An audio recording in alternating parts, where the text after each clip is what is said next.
ശേഖരൻ ചേട്ടനില്ലേ? ആ, അച്ഛനുണ്ടല്ലോ, വിളിക്കാമേ, കയറിയിരിക്കെ.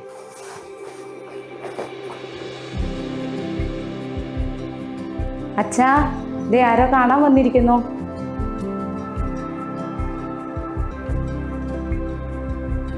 മനസ്സിലായില്ലോ.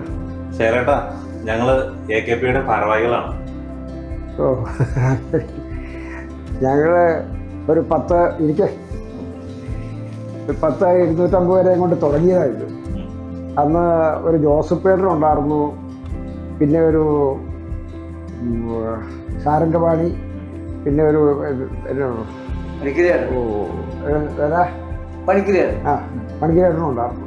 അത് ഞാൻ അവരൊക്കെ ഉണ്ടോയെന്ന് അറിയില്ല.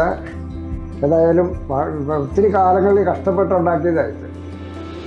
എങ്ങനെ ഇതിന് കാര്യങ്ങളൊക്കെ ഭംഗിയായിട്ട് പോകുന്നുണ്ടോ? ശേഖരേട്ടാ, ഈ വർഷത്തെ സംസ്ഥാന സമ്മേളനം നമ്മുടെ ജില്ലയിൽ വെച്ചാണ് നടക്കുന്നത്. അത് ക്ഷണിക്കാൻ വേണ്ടി വന്നാ. ഞങ്ങളെ നമ്മുടെ ഏഴാഞ്ചേനല്ലേ പുള്ളിയൊക്കെ പോയായിരുന്നു. ആ പുള്ളിയാ പറഞ്ഞ് ശേഖരൻ ഇപ്പൊ ഇവിടെ താമസിക്കുന്നുണ്ട്.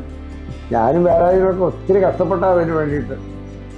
അതായത് ഇപ്പോഴും നിങ്ങളെ ഓർക്കണ്ടല്ലോ, ഒരു സന്തോഷം. അപ്പം ഞങ്ങള് ഇറങ്ങുവാ. ഇനി കുറച്ചുപേരെ കൂടി ക്ഷണിക്കാനുണ്ട്. ഒരു മിനിറ്റ് ഇരിക്കുക, ഞാനിപ്പോൾ വരാം.